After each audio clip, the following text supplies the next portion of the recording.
Hello everyone and welcome back for the JOJOLands Chapter 26 review, titled Paco vs Ningbo, which absolutely delivers on the name, giving us the most brutal fight from the part yet, as these two face off no holds barred at the hideout. Meanwhile, the plot continues to escalate in the background over at Howler's super yacht, and around halfway through goes us a twist as to the true motive of these minor villains, which continues to carve out this unique path for Howler as a villain, but is also a familiar beat to Araki's previous stand-infused crime thriller. And before we get into things, I just wanted to share this month's author note from Araki, where he says, "I've been using one of those exercise bikes with a built-in LCD screen and virtual trainer. The person instructing changes depending on the course, but the blonde foreign woman is easily the most entertaining." So if anyone is wondering the secret to Araki's youthfulness, I guess it's a Peloton bike in Japanese tap water. So getting into the chapter, starting with the cover page, we've got a special sibling pose from Jodio and Dragona on the yacht, with Dragona removing their bank uniform disguise, which wasn't seen in this chapter but could be hinting at a full mask-off moment in the future between the crew and Howler, which at this point just feels like an inevitable climax to this arc. And turning the page, we kick things off with Paco opening up a can of whoop-ass on Ningbo, picking up right where we left off as Paco had used the hustle to shimmy his way along the ceiling and delivers a surprise right hook to Ningbo's face. And overall, this is a very action and motion focused chapter, so while we discuss things, I just want you guys to take note of and enjoy how weighted and visceral a lot of the action is depicted here. Araki definitely made it a point to express through actions how emotionally heated Paco is, which was set up with his dark determination but executed way more intensely than I expected. So Paco makes the first move and gets in a few good shots before tossing Ningbo into the glass desk, which is responded to by lame Shibane drawing her pistol, but is interrupted by Usagi firing a flurry of bullets into the room, wasting no time to make use of the gun, although misses every shot. I think he might have been closer to hitting Paco. And in a split second, Lame escapes into the underground bunker, locking it from the inside. So with Liam in the secret room, she'll quickly find Yokohama alongside Lulu, which as we previously discussed could be the domino that blows up this whole plan and reveals Charming Man as the fake, which is the outcome Usagi anxiously predicts, although Meryl thinks differently about the enemy, saying that this corrupt cop is only motivated by bribes and has no loyalty to Howler, and certainly no sense of justice towards society, using their pay as measures of capability. So earlier, Meryl had felt she had no choice but to reveal their plan to Liam and offer her a bigger bribe than Howler, which in the last chapter I shrugged off as just a desperate struggle, although a few people in the comments had pointed out that when Meryl spoke of stealing Howler's 50 billion, the nematodes had dispersed, confirming her words as truth, which had more of an impact on Liam, and it was only Ningbo who thought she was bluffing and ignored the offer.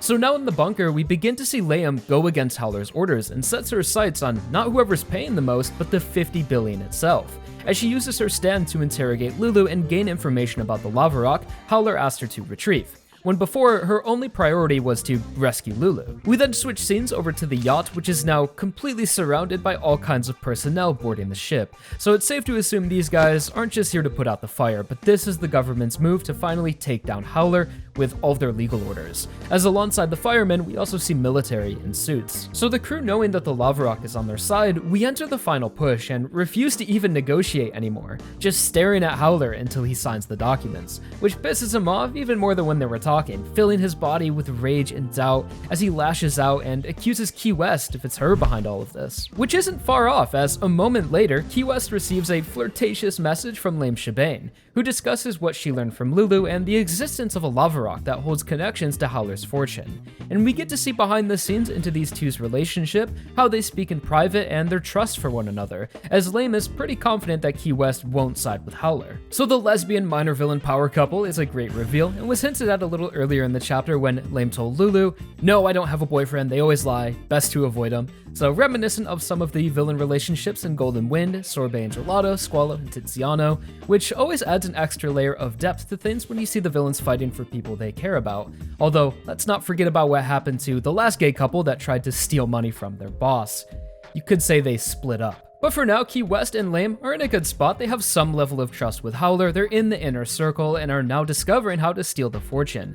So it's cool to see when minor villains are more than just minor villains and display their own sense of agency. Even if it is just more money, even that makes them feel more characterized than just the typical minion trope. And I hate to say this, but I'm actually starting to feel a little bad for Howler here. Just the fact that no one's in this corner and everyone's willing to completely betray him for a cut of his pie.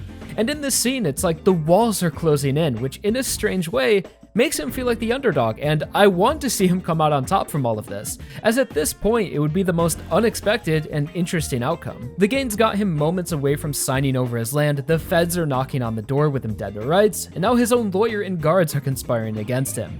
Like, yeah, Howler is a corrupt, lavish asshole, but damn, you guys are vultures. And if the whole story for Part 9 is stealing this 50 billion, it doesn't feel like the game is quite ready for it yet, as we're pretty much just other criminals trying to get rich, and could fall into a similar position as Akka. So Howler is this really unique villain, where he isn't an untouchable overlord with a royal guard, rather he's unprepared and compromised every step of the way. And I bet this is the first time in his life he's felt this powerless. So before this arc ends, I think we'll see Howler take a big move, as at this point his stand has got to be something crazy if it allows him to escape from this situation. I'm just waiting for the reveal when he's got no other choice and we see something along the lines of a King Crimson time skip. The chapter then switches scenes back to the hideout, where we see Paco has been affected by Ningbo's ability, with his hand inflated, although this doesn't make him lose focus and continues the beatdown while trying to avoid contact with Ningbo's hands. That looks to be the stand's activation method, and the remainder of this chapter is purely peak JoJo action, and might just be the most brutal fighting I've seen from a main cast member in all of JoJo, at least in recent memory. Bashing this guy's face in with his own gun, and without any hesitation, fires off rounds right into his face. Although Ningbo was able to get his hands up in time, turning all of the bullets into bubbles and spreads this effect to the gun itself, as well as touches Paco's hand again, escalating the inflation, making it explode and loses some fingers. But Paco is simply too cool to care and continues delivering the ass whooping of the decade. So for all of the people asking Araki to return to the punching ghost stands, you get Paco with the hustle throwing hands instead. The chapter then concludes with one last desperation attack from Ningbo, who blows up the wall to distract Paco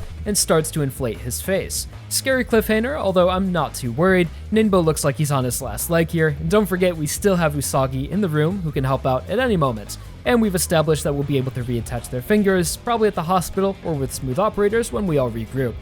So it's fun to see things swing in the favor of our heroes and having them fight with confidence. I feel like it's too often these stand fights are us backed into the corner until the very end, so having a fight with us getting the upper hand from the start is a great change of pace. And although this chapter is called Paco vs. Ningbo Part 1, I feel like this is going to wrap up pretty quickly and we'll enter the final stages of this arc, which should involve Key West, who is the only one involved here who has yet to reveal a stand, which she may end up using to actually try and secure the lava rock for herself now, which just makes that whole situation on the yacht even more chaotic. And as for Liam, who's in the bunker, I think after we take out Ningbo, she'll just be outnumbered and overpowered, and if Lulu realizes that Liam is going against Howler, she might actually use her stand to help us out, as we still don't know exactly what the allegiance is with Lulu and Howler, but it's enough for him to share information about the lava rock with her, which is info he didn't trust with the trio. So it's still up in the air what side of the fight Lulu will fall on. And that's going to be about all my thoughts on the JoJOLands Chapter 26. Really fun chapter, action-packed, art was incredible and progressed the story in an interesting and meaningful way.